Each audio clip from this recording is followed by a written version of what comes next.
मजबूरी। ए हजुरको के भएको भन्न मिल्छ? ये रोड एक्सीडेंट, हम ताबीज पहनते हैं ना लोग, अहँ, तो उन ताबीजों का कोई अर्थ होता है जिसका मैं जीता जागता प्रूफ।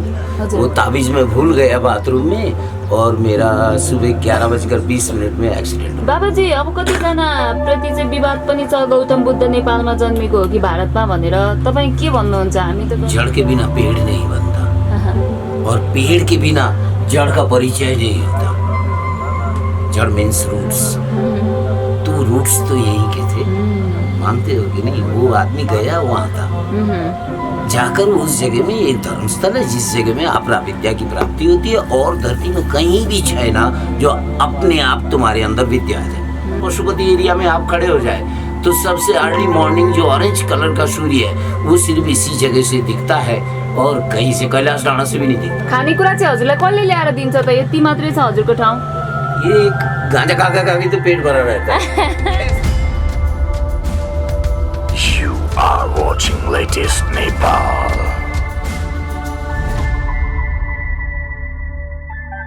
बाबाजी नमस्कार भन्नुपर्छ कि के भन्नुपर्छ हजुरलाई? नमस्ते। नमस्ते, सन्चै हुनुहुन्छ? मैं भन्छु नमो स्वीकारम।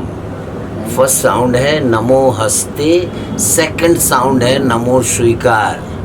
ये आप लोग एकदम गलत दिखा रहे हो टीवी में, जिसे आप नमस्कार नमस्कार भन्छ, that is second sound. First sound is नमो हस्ते, सेकंड साउंड इज नमो स्वीकार। ये है हमारा प्रवर्ब। बोलिए क्या पूछना चाहते हैं? मैले हजुरको गत सालको अन्तर्वार्ता हेरेको थिएँ। त्यो चस्माको शौखिन हुनुहुन्छ? मजबूरी। ए हजुरको के भएको भन्न मिल्छ?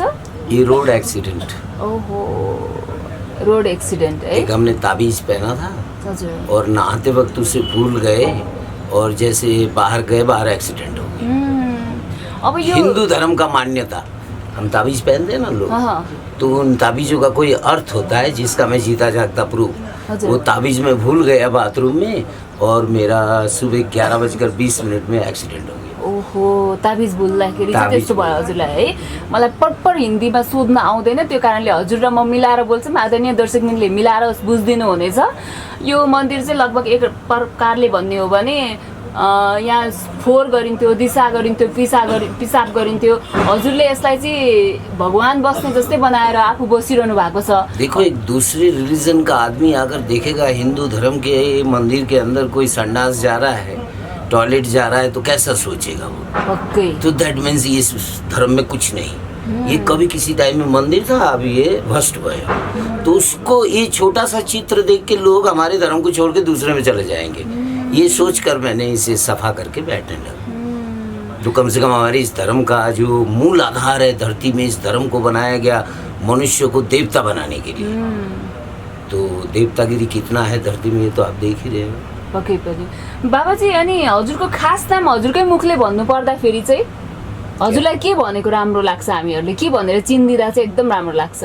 पब्लिक मुझे राम राम बाबा करके। ओ, राम राम बाबा। वैसे तो नाम मेरे 4 हैं। एक सतगुरु ने दिया जिसे माँ बाप वंश, पिता माता, उन्होंने दिया था देवघरिया। उसके बाद जुगादि गुरु जो राम कृष्ण वगैरह का नाम सुना आपने? हजुर हजुर। तब देव कुमार भयो, 2 नाम मिला। फिर मेरे सतगुरु से मुलाकात हुई गया, बोध गया में। मेरे सतगुरु वहाँ के हैं बोध गया, जहाँ लॉर्ड बुद्धा का हजुर स्थान बन्छ। उन्होंने नाम दिया सुखदेव मुनि। सुखदेव मुनि। सुखदेव मुनि, शुक्राचार्य का नाम भी सुखदेव मुनि थे। हजुर हजुर। वो भी ऐसे थे, एक आंख वाले। हजुर हजुर हजुर। जो अभी सुख तारा बोल के आप देखते हो यहाँ पे, वो एक प्राण आत्मा तारा बन के आसमान में गया, जिसका नाम है सुखदेव मुनि, पुराना नाम। तो ये सतगुरु का दिया हुआ नाम है। और जो हमारे श्री गुरु नेपाल हमें मिला, यहाँ पे नेपाली भाषा के जो थे, उनका नाम था श्री श्री 1008 ब्रह्मानंद स्वामी। उन्होंने जो नाम दिया, आप एक बार में रिकॉर्ड नहीं कर पाओगे अपने दिमाग से, इससे तो हो जाएगा रिकॉर्ड। नाम सुनो, कल्प मोचन आनंद वज्र स्वामी मुनि। फिलहाल मेरा ये नाम है। कल्प मोचन स्वामी मुनि गलत अब एकचोटि भन्नुहोस् त। कल्प मोचन आनंद।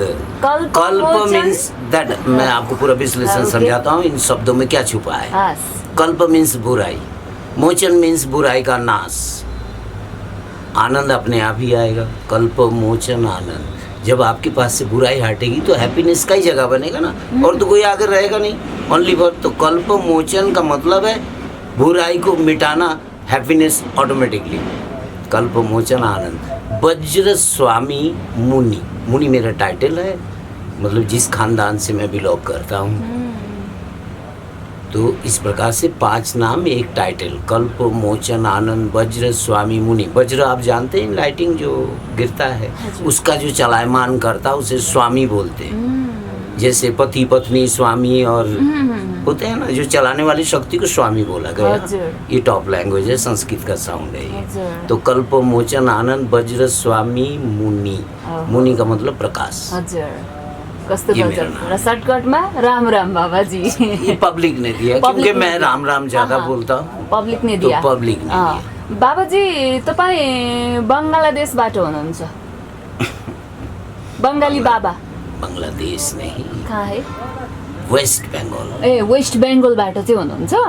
अनि नेपालमा चाहिँ कसरी, यहाँ चाहिँ कसरी? Nepali Bengali, this is like बचपन से एक कनेक्टेड साउंड मेरे कान में रहा। नेपाली बंगाली हाँ हाँ गढ़वाली, थ्री लाइक एक शैली। ये बंगाल शुरू होता है पूर्व से, दार्जिलिंग आदि बंगाली भाषा, फिर आप आ गए मिडिल में कैलाश के साइड में नेपाली भाषा, फिर यहाँ है गढ़वाली भाषा। कुमाऊँ भी भन्छ, कुमाऊँ मीन्स बुराई को मारना, कुमाऊँ मीनिंग्स बुराई को मारनी। आप जाए देखिएगा, बहुत प्रेम है वहाँ पब्लिक के अंदर, उनकी लैंग्वेज में ऐसी शक्ति है। तो नेपाल आपके पास वैसी शक्ति है। बंगो मीन्स शिव की शक्ति, बंगो मीन्स एकजुट करना, जोड़ना, सभी लोग मिलकर रहना। तो ये भाषाएं सिर्फ पहाड़ में ही है, आप देख लीजिए पूर्व से लेके पश्चिम तक यही 3 भाषा है, बंगाली, नेपाली, गढ़वाली। तो ये तो अफेक्ट करता था ना शुरू से ही, जो और कोई भाषा तो है नहीं, हर भाषा में एक अलग शक्ति है। महान राष्ट्र, मराठी भाषा, हाँ हाँ देखिए वहाँ महान महान व्यक्ति जन्म लेते हैं। गुजरात का फुल मीनिंग होता है गुजरती हुई रात, एक नया सवेरा मनुष्य को दिखाता है। देख लीजिए वहाँ के गांधी और आपका मोदी, तो दोनों एक नया रास्ता दिखाया पब्लिक को। हो तो दैट मीन्स एक नया सवेरा, इसलिए उस भाषा का नाम है गुजरती रात। हजुर बांग्ला भाषा का अर्थ होता है बंगो, एक साथ जुड़ जाना, बंगो लैंग्वेज। महान राष्ट्र भाषा, महान महान व्यक्ति वहाँ जन्म हुआ। तो हमारे इस एरिया में जो, जिसे आप क्या कहेंगे, कैलाश का दक्षिण एरिया, कैलाश जिस पर्वत में है वहाँ से दक्षिण तक कन्याकुमारी आता है। यहाँ पे बहुत सारी शक्ति है धरती में छुपा हुआ, अलग अलग जगह में अलग अलग शक्ति छुपी तपाईँ है। यहाँ काठमाडौँमा आउनु भएको चाहिँ कति समय भयो?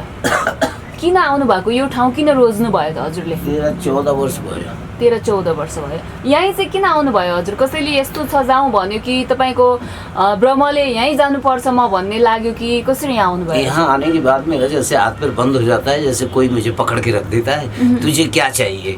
गांजा चाहिए वो ले ले, चाय चाहिए वो ले ले, मिठाई चाहिए वो ले ले, जो तुझे चाहिए यहीं बैठ के मिल जाएगा। तो मैं तो सारा दिन में निकल भी नहीं पाता, मुझे नहीं याद है, मेरे घर बाथरूम की वजह से जाता हूँ, नहीं तो मैं यहीं बैठ रहा है। ये इस मंदिर का कनेक्टर है। इस मंदिर के बारे में यहाँ के लोगों को किसी कोई पता नहीं है इसका नाम क्या है, ये कौन सा मंदिर था, क्योंकि बहुत पुराना एक्सीडेंट से इस मंदिर को तोड़ा गया, शायद मुस्लिमों ने यहाँ वो किया था। इस मंदिर का नाम है सोमेश्वर महादेव। सोमेश्वर एक्चुअल में देखा जाए चंद्र भगवान का नाम है। और ऊपर जो मंदिर देख रहे हो 4 अभी जो तोड़ के बनाई जा रही है, इन मंदिरों का नाम है रुद्रेश्वर महादेव। रुद्र मीन्स सूर्य का मंदिर। और आपका नेपाल और हमारा पूरा धरती पहले चंद्र और सूर्य का झंडा इस्तेमाल करता था। ये फर्स्ट झंडा है धरती का, चंद्र और सूर्य, क्योंकि ये दोनों कनेक्टेड रहते हैं मनुष्य से। दिन में सूर्य आपसे कनेक्ट रहता है, रात को चंद्रमा आपसे कनेक्टेड रहता है। तो पब्लिक को समझने के लिए यही 2 चीज दिखता है, बाकी ग्रह तो कोई दिखता नहीं ना पब्लिक को। तो ये दोनों हमेशा कनेक्टेड रहते हैं हम लोगों से। तो उसी का ये मंदिर है, ये चंद्र भगवान का मंदिर है, ये सूर्य भगवान के मंदिर है। उन मंदिरों को घूमने को फेरा देने को मना है, अगर आप जाएंगे भी तो आधा जाके माला की तरफ वापस आपको फेरा लगाना पड़ता है सूर्य के मंदिर, जिसके मूर्ति के साथ सांप खुदाई करके बना होता है। और जो चंद्र भगवान की मंदिर है, इसकी मूर्ति वहाँ गिरी पड़ी है, आप वहाँ भी जाके फोटो ले सकते हो। ये इस मंदिर में नहीं, वो कोने में खोला के किनारे, नदी के किनारे दिखा देगा कोई पब्लिक आपको। वहाँ वो इसकी मूर्ति पड़ी है वहाँ पे, जिसके अंदर सांप बना हुआ छैना। तो दैट मीन्स ये चंद्र भगवान को उपस्थित किया जाता था मंत्र द्वारा, क्योंकि इसके अंदर सांप नहीं और उनके अंदर सांप है। वो सूर्य को हम लोग जल देते हैं, नमन करते हैं, उनकी पूजा करते हैं। इस प्रकार का इसका बहुत पुराना प्रथा है। यहाँ की जो नदी है जो आप खोला देख रहे हैं, ये बागमती गंगा, बागमती गंगा इसी जगह से दक्षिण को बहा है। इसी जगह से इसका टर्न आप वहाँ बाहर जाके कैमरा लेके देख लीजिएगा, इसी कॉर्नर से ये दक्षिण को बहा है। तो इस जगह से जो है ये राइट साइड को, जो पशुपति की साइड को आप अगर स्नान करेंगे तो शुद्धता मस्ट है। आपके शरीर को एकदम बुराई को धो देगा, माइंड को चेंज करके। आप पानी पूरे भोर छ नि त, अभी तो पर्छ ना, कभी तो साफ छ, बरसात में तो सफा हुन्छ। अगर इस तरह से अगर नहाएंगे आप दक्षिण को दिशा करके नदी का, तो आपका ब्रेन साफ हो जाएगा, आपके अंदर बुराई धुल जाएगी। ऐसी प्रथा होता है नदियों में। तो ये हमारा एक क्या बोलते हैं, पुराना टेक्नोलॉजी या विज्ञान बोलिए, ये सब चीजें बनाया हुआ था मनुष्य सुलाभ के लिए। तो वो ये जगह दिखी जाती है। अगर पशुपति एरिया में आप खड़े हो जाए तो सबसे अर्ली मॉर्निंग जो ऑरेंज कलर का सूर्य है वो सिर्फ इसी जगह से दिखता है और कहीं से कैलाश डांडा से भी नहीं दिखता।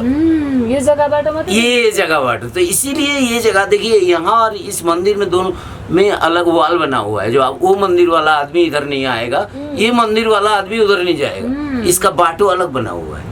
उसमें भी कारण है क्योंकि सोमवार को हमारी माताएं ज्यादा पूजा करने आती है और चंद्र भगवान का जो मंत्र होता है वो नमो से शुरू होता है।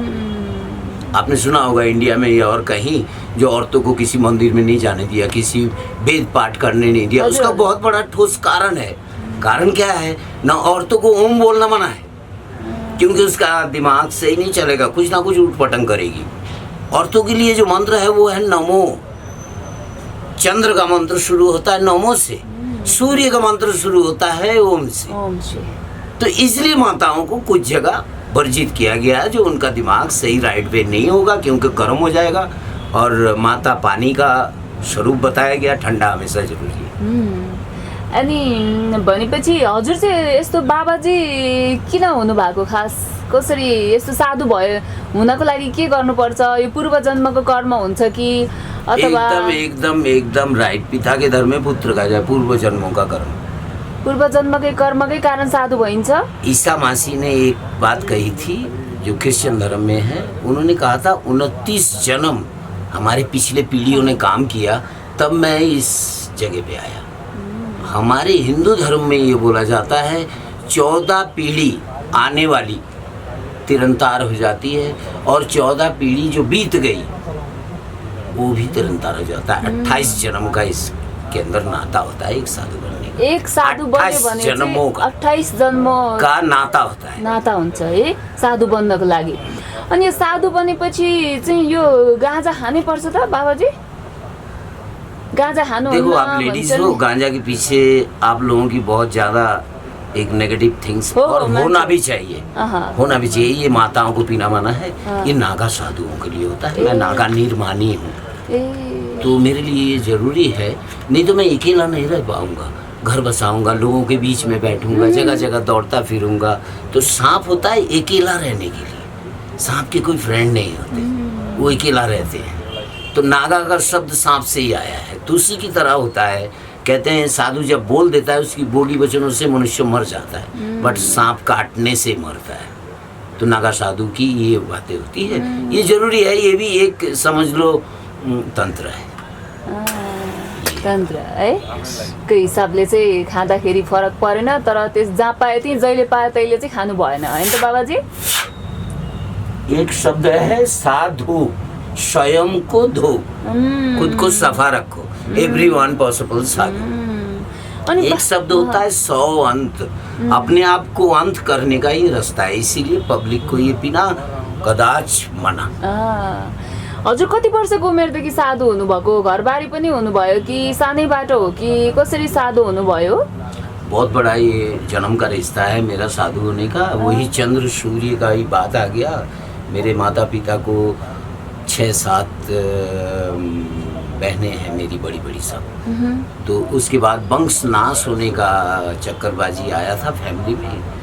तो चंद्र सूर्य की 3 वर्ष पूजा करने के बाद संतान हुआ था। तो एक संतान को बचपन से बाहर निकाल दिया था पिता ने, शायद धर्म के लिए। हमारे पिता को सारी ब्राह्मण दाई की सारी बातें आती थी, और उन्हें इसी एस्ट्रोलॉजर ने, हमारे जो कुल गुरु थे, उन्होंने कहा था एक संतान मर जाएगा अगर घर में रखेगा। तो मैं तो 9.5 वर्ष की उम्र से ही, जब मम्मी का मतलब चेस्ट फीडिंग करता था, तभी से ही मैं बाहर हूँ। तो अब क्या कहिए, जो भी दुनिया में होता है, जैसा औरत रखना वगैरह वगैरह, क्वेश्चन आपका शादीशुदा का, वो सब टेस्ट करके मैं बैठा हूँ। अब मुझे जरूरत नहीं पड़ती किसी चीज की। सत्य बोल्नु पर्दाखेरि 2 प्रकार के साधु होते हैं। एक होता है बाल ज्योति, जो बचपन से ही प्रकाश देता है समाज को। तो वो नारी का इस्तेमाल मना है उसको। बट उसको नारी के बारे में शिक्षा तो नहीं हो सकती ना, क्योंकि नारी के बारे में तो मना ही है ना, उसे डिस्कस करना ही मना है उसे। वो होते हैं बाल ज्योति। एक होता है सती, एक ही को लेके जीवन बिताना। तो कभी हमारा भी था, तो हो गया काम। एक था, काम सतियों में। ए आप सती है, सतियों एक था, बस उसी से जीवन बिताना, दूसरे की जरूरत नहीं। अहिले उसे कहाँ सती हुनुहुन्छ? साधु बोलते अहिले कहाँ हुनुहुन्छ? हैं। सब पास्ट इज टाइम, के पास्ट इज पॉइजन। अहिले चाहिँ तपाईँलाई एक्लै बस्न यस्तो गर्न रमाइलो नहीं, इन लाग्छ? सब चीजों को देखो, ये पूछना भी आप लोगों को किसी के पास्ट के बारे में मना है, क्योंकि past is poison for me. Past जैसे ही आ जाता है तो हमारा सारा शरीर पास्ट में चला जाता है। राइट। तो हमें प्रेजेंट की जरूरत है। प्रेजेंट है। प्रेजेंट, ओके, ओके बाबाजी, एकदम। बिकमिंग के बारे में पूछिए, हाँ, प्रेजेंट अब- के बारे में पूछिए। हजुर, तपाईँलाई यति धेरै ज्ञान छ होइन, यो ज्ञान क्योंकि पहले मैं कुछ और था, मैं बाबा हो गया, सभी लोग मुझे बाबा भन्छ। तो बाबा वाला प्रश्न करो ना। ओके बाबाजी, त्यही पनि मलाई बुझ्न मन लाग्यो क्या, यसरी तपाईँ गजबले बस्नु भएको देखेर। बाबाजी, अनि के छ अब अहिले पछिल्लो समय मान्छेहरू चाहिँ एकदम दुखी छन् होइन, यो दुःखको कारण चाहिँ के हो जस्तो लाग्छ हजुरलाई? मैं बांग्ला भाषी मनुष्य हूँ, घर से ये सुनते आया हूँ, कष्ट में ही कृष्ट रहूं। कृष्ट मीन्स प्रकाश। कष्ट अगर आपके पास नहीं हुआ, प्रकाश की जरूरत क्या है आपको? भागवत में कृष्ण ने भी बोला, तुम अपने आप को मारो तो बगल में मुझे पाओगे। जब तुम हो तो मेरी क्या जरूरत है, सारी शक्ति तो तुम्हारे अंदर है। तो अपने आप को मारने का सबसे बड़ा रास्ता कष्ट होता है। कष्ट। ये मेरा पर्सनल एक्सपिरियंस है, मैं ये नहीं कहूँगा आप सभी लोग कष्ट में चले जाओ, बट मेरा ये पर्सनल। तपाईँलाई यति धेरै कुराहरू थाहा छ, यसको लागि चाहिँ कहाँ अध्ययन गर्नुभयो कि कसरी चाहिँ जानकारी प्राप्त गर्नुहुन्छ? 2 प्रकार के। हम जब गुरु से मिले, सतगुरु से गया में, तो हमारा प्रश्न था, हम कलियुग के बच्चे थे, हमारा प्रश्न था अब क्या सिखाएंगे आप हमको? तो उन्होंने कहा नथिंग, मेरे पास कुछ सिखाने के लिए नहीं है बेटा, ना मैं प्रवचन बोलता हूँ ना कुछ। सारा दिन कम से कम 150 गाली दे देते, 500 गाली दे देते, ये था उनका शिक्षा। तो प्रश्न तो आना ही था ना मन में, तो अब सिखा क्या रहे हैं, गाली देना, गाली देना, मैं सीखने क्या आया हूँ? तो उन्होंने कहा देख, थोड़ी देर वो चुप रहे। उनका नाम था श्री श्री नर्मदेश्वर मुनि महाराज, ये मेरे सतगुरु का नाम है। तो उन्होंने थोड़ी देर चुप होने के बाद उन्होंने कहा देख, 2 प्रकार की विद्या होती है बेटा धरती में, एक परहा, एक अपराह। परहा विद्या ये होती है, सबसे पहले माँ बाप से शुरू, अपने से दूसरे को पराह बना। खुद से जो अलग हो गया वो पर हो गया, परा हो गया। तो परा विद्या माँ बाप से शुरू होती है, माता पिता से, और उसके बाद टीचर, स्कूल, प्रोफेसर, लेक्चरर आदि इत्यादि, पूरा जनरल नॉलेज, ये सब परा विद्या है। एक होती है अपराह विद्या। तो इसीलिए उन्होंने हमारा सर भी वहाँ छीला था।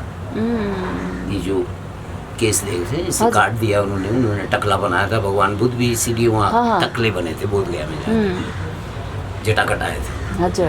तो गुरुजी ने भी वही काम किया था मेरे साथ। तो वो ये जो आप देख रहे हो मेरे मुंह से बातें, ये अपरा विद्या की आज तक आपको किसी ने बताई भी नहीं होगी, जो कौन सा शिवलिंग, किसमें सांप और किसका मंत्र ओम से, किसका नमो से, कोई वेद है ही नहीं ऐसा। बट यही है ओरिजिनल, क्योंकि पुरानी सिस्टमों को जला दी गई, पुराने सिस्टमों को मिटा दिया गया एक नया सिस्टम के लिए। तो कुछ अपरा विद्या ही आपको दे सकता है ये सब बात होगा। जैसे कि अभी के हम लोग मनुष्य सोना भूल गए सही तरीके से, खाना भूल गए, बैठना भूल गए, सभी चीज मनुष्य से डिफरेंस हो गया। मनुष्य का ऐसा चाल नहीं, मनुष्य का चाल एकदम सीधा पड़े। मनुष्य जब खाए तो बोले ना, जब वो बोले तो सामने वाले सब चुप रहे। ये सब सिस्टम मनुष्य पे लागू होता है। ये एक स्पेशल जीव है और ये मनुष्य बन के रहे, इसीलिए मंदिर का स्थापना हुआ। यहीं से ह्यूमन बीइंग की सृष्टि होती है। चाहे उसमें कई धर्म का है, किसी का चर्च है, किसी का क्या बोलते हैं मस्जिद है। इसी जगह से मनुष्य ज्ञान आता है मन, और कहीं नहीं है मनुष्य ज्ञान। आप मनुष्य नहीं बन के रहेंगे तो किसी को भी मार देंगे, किसी को काट देंगे। जैसे आज देख रहे हैं देश विदेश में एक दूसरे को मारने के सब तैयार है। तो ये सब क्या मनुष्य है? आपको लगता है? मुझे तो नहीं लगता। देखो मैं इसीलिए अलग ही रहता, क्योंकि इन लोगों का जो व्यवहार हो गया वो animal being. Animal, right right. भोजन का स्मेल आया, आपके जीभ से पानी निकल गया, तो हु आर यू? आप मनुष्य हैं। फिर रोजा कैसे रखेंगे? फिर आप फास्ट कैसे करेंगे अगर आपके जीभ में पानी आता हो? तो कहाँ है वो मेडिटेशन जो आपके जीभ में पानी नहीं है? ना आपके जीभ को ऊपर लगा के रखना होता है, सारा दिन बोला निकलेगा ही नहीं आपसे। बोलने में आपको दिक्कत होगी अगर उस मेडिटेशन को आप करें जीभ में से पानी निकालना। हमारे पिता जब 3 वर्ष सूर्य और चंद्र का पूजा किया उन्होंने, जब उनके पास पुरुष संतान नहीं थे, तब उन्होंने पानी तक भी नहीं पीते थे, ना थूक को पीते थे। थूक आने ही नहीं देते थे जीभ में। जैसे उनके बहुत मुस्लिम फ्रेंड थे, हमारे रिश्तेदार लोग सब मुसलमान बने हुए थे, तो उनसे देखते थे जो वो लोग थूकते भी नहीं, कोई चीज भी नहीं डालते थे। तो ये सब प्रथा हमारे हिंदुओं में पहले ही है। बाकी जितने भी आप देख रहे हैं सब नए नए हैं। मुस्लिम भाई भी हमारे ही भाई थे, उनको ये सारा ड्रामा अच्छा नहीं लगा, एक नया बना लिया। क्रिश्चियन भाई भी वही है। क्रिश्चियन गुरु का नाम था कुरेश नहीं जूएश मुनि, उनका गुरु का दिया हुआ नाम। और जो मुस्लिम थे उनका नाम था कुरेश मुनि, कुरेश कबीला के नाम से उल्लेख भी है। और बुद्ध को तो आप जानते ही हैं, उनका नाम था शाक्य मुनि। तो ये सब तो हमारे गुरु थे। हम भी मुनि हैं, अभी आपको नाम बताया हमने। तो इसलिए इनकी पढ़ाई तो ऑटोमेटिकली आ गई, वो जब हम जुड़ गए इस लाइन पे। वो पढ़ने की जरूरत नहीं पड़ा हमको किसी किताब से। बाबाजी, अब कतिजना प्रति चाहिँ विवाद पनि छ, गौतम बुद्ध नेपालमा जन्मेको हो कि भारतमा भनेर, तपाईँ के भन्नुहुन्छ? हामी त गर्वका साथ भन्छौँ। ये प्रश्न मैं जब से बोध गया में हूँ, 20 साल से मैं ये सुन रहा हूँ, बट रियल क्या है? सत्य के हो आज भनिदिनुहोस्।